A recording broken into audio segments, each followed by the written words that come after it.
Saya Jenderal TNI Anumerta Ahmad Yani. Selain Jenderal Nasution, sayalah orang yang paling diincar PKI. Karena saya tegas menolak dibentuknya Angkatan Kelima. Saat malam penculikan itu, saya dibangunkan oleh anak laki-laki saya dan memberitahu saya bahwa di luar rumah sudah ada banyak sekali tentara. Setelah saya bertemu dengan mereka, saya diminta untuk menghadap ke istana. Dan ketika saya berbalik badan untuk mengganti pakaian, tak lama mereka langsung menembaki tubuh saya dari arah belakang. Biarlah saya berkorban untuk negara ini, sekarang giliran kalian. Dan jangan membiarkan paham komunis berkembang kembali di negara kita ini. Saya Maijen TNI Anumerta DI Panjaitan. Saya menjadi target operasi G30 SPKI karena keberhasilan saya dalam menggagalkan penyelundupan senjata dari RRC untuk PKI guna mempersenjatai buruh dan tani. Pada malam penculikan itu, saya gugur ketika saya sedang memanjatkan doa. Pasukan laknat itu menembaki tubuh saya beberapa kali, dan tubuh saya dibawanya ke lubang buaya untuk dimasukkan ke sumur maut itu. Tapi saya rela berkorban untuk negara dan membela ideologi Pancasila. Salam cinta saya untuk negara tercinta ini, dan untuk anak istriku serta keturunanku, semoga Tuhan selalu memberkati. Saya Letjen TNI Anumerta Siswondo Parman, salah satu korban G30 SPKI yang hidup pada saat saya dibawa ke lubang buaya malam itu. Setelah saya sampai di sana, saya mengalami penyiksaan, dipukul, ditembak di beberapa bagian tubuh saya tanpa ampun. Sama seperti halnya Jenderal Yani, saya menolak keras dibentuknya Angkatan Kelima oleh PKI itu. Juga karena saya menolak menekan adanya Dewan Jenderal. Karena itu semua fitnah kejam dari mereka-mereka itu. Saya Letjen TNI Anumerta MT Haryono. Malam itu pasukan Cakrabirawa datang ke rumah saya dan meminta saya agar segera menghadap Presiden Soekarno di istana. Tapi karena kecurigaan istri saya, begitu pula dengan saya, lalu istri saya mengatakan pada pasukan agar kembali pada pukul 8. Tapi permintaan istri saya itu ditolak oleh para pasukan pemberontak. Maka dengan segera saya mematikan lampu kamar dan menyuruh istri saya pindah ke kamar sebelah, dan saya menunggu penyerang pertama masuk ke kamar saya. Saat penyerang pertama masuk, saya berusaha merampas senjata yang dipegangnya, tapi saya tertembak oleh penyerang itu. Lalu jasad saya diseretnya keluar melalui pekarangan rumah dan dimasukkan dalam truk yang sudah menunggu di luar rumah untuk dibawa ke lubang buaya dan dimasukkan ke sumur maut itu bersama rekan-rekan saya. Saya Maijen TNI Anumerta R. Suprapto.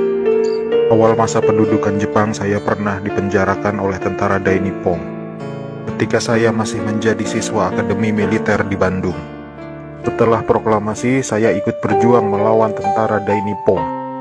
Dalam operasi itulah saya berkali-kali selamat dari kepungan tentara Dai Nippon.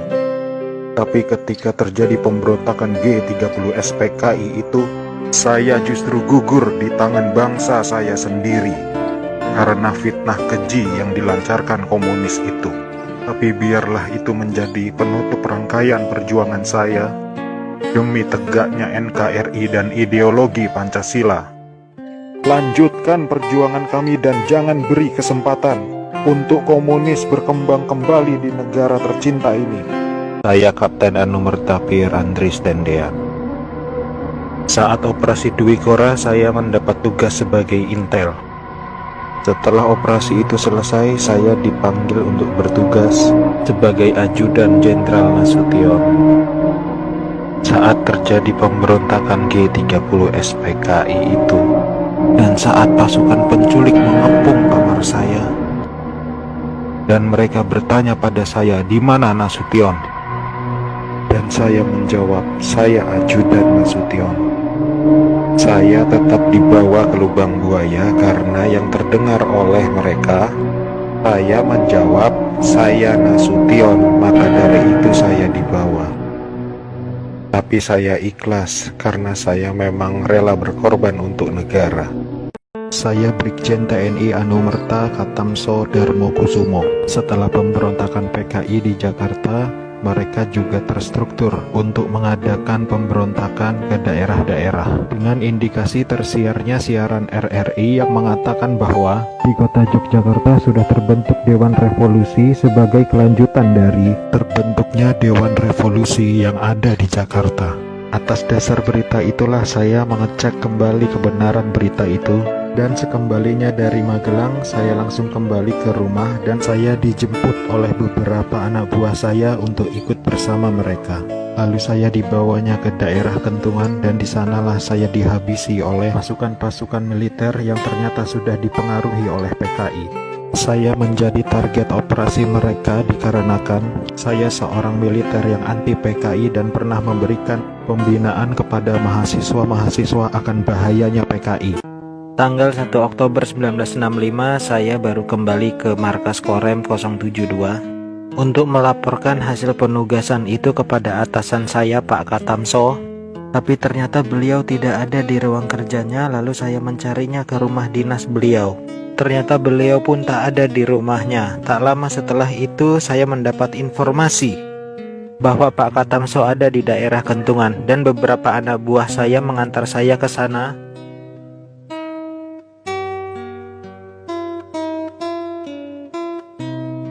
Dan di sana juga saya dihabisi oleh para pasukan yang ternyata sudah dipengaruhi PKI.